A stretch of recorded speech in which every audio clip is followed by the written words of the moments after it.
Master minds commerce చదవాలనుకునే 10th inter విద్యార్థుల తొలి ఎంపిక. నమస్తే, welcome to YoYo TV. Operation Kagar పేరిట కూడా ఆదివాసీ మావోయిస్టులను కూడా అన్యాయంగా చంపేస్తూ ఉన్నారంటూ కూడా దీనిపై చర్చలు జరపాలంటూ ఈరోజు ఉస్మానియా యూనివర్సిటీలో రౌండ్ టేబుల్ సమావేశం పెట్టడం జరిగింది. ఈ సమావేశానికి చాలామంది పెద్దలు రావడం జరిగింది. దీంతో పాటు ప్రొఫెసర్లు కానీ కాంగ్రెస్ పార్టీ లీడర్లు కూడా రావడం జరిగింది. సో మరి ఎట్లాంటి చర్చలు జరపాలనేది మాట్లాడే ప్రయత్నించాం. మనతో పాటు మాట్లాడడానికి ST corporation chairman Bellaiah Naik గారు ఉన్నారు. సార్ నమస్తే.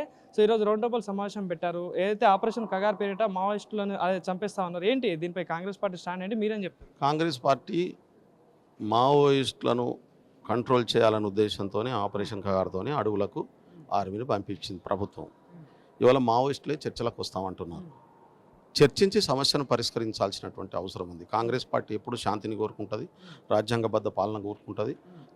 భారతదేశంలో ఉన్న ప్రజలందరూ కూడా రాజ్యాంగ విలువలతోని, రాజ్యాంగం సుఖశాంతులతో బతికే విధానాన్ని కోరుకుంటుంది. అందుకని కేంద్ర ప్రభుత్వాన్ని, అమిత్ షా గారిని, మా గౌరవ ముఖ్యమంత్రి గారు చాలా స్పష్టంగా చెప్పారు, వెంటనే చర్చల్ని ప్రారంభించండి అనేటటువంటి మాటను చెప్పారు. కాంగ్రెస్ పార్టీ నక్సలైట్ సమస్యను ఆర్థిక రాజకీయ సమస్యగా చూస్తున్నది.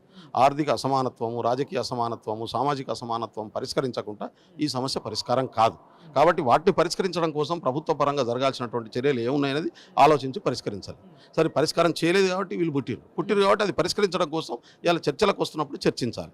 అట్లా చేయకుండా మేము చంపేస్తాం అనేటటువంటి విధానం ఏదైతే ఉందో ఇది భారత రాజ్యాంగం కేంద్ర ప్రభుత్వానికి ఇచ్చినటువంటి అధికారాన్ని దుర్వినియోగం చేయడం తప్ప ఇంకోటి కాదని చెప్పి మేము భావిస్తాం. అంటే ఏదైతే ఆదివాసుల అభివృద్ధి దిశలో కూడా వెళ్తా ఉంటే అక్కడ చాలా మంది ప్రతినిధులు చంపేస్తా ఉన్నారు. సో అట్లాంటి విషయంలో చేయాల్సి వస్తుందని మాట్లాడుతున్నాను. అంటే ఇప్పుడు నేనేమంటున్నా అంటే వాళ్ళే చర్చలకు వస్తూ ఉంటున్నారు కదా. గతంలో జరిగినాయి. కాంగ్రెస్ పార్టీ, బీజేపీ కూడా చచ్చిండ 43 మంది కాంగ్రెస్ పార్టీ నాయకులు చచ్చిర్రు ఒకటే బాంబ్ బ్లాస్టింగ్లో. ఇప్పుడు శుక్లా లాంటి ఒక కేంద్ర మంత్రిగా చేసినటువంటి వాళ్ళు ఉన్నారు. మేమే చెప్తున్నాం కదా చర్చించండి అని చెప్పి. ఎందుకంటే ఆ సమస్యకు మూలాలు మాకు తెలుసు, సమస్య ఎట్లొచ్చిందో మాకు తెలుసు.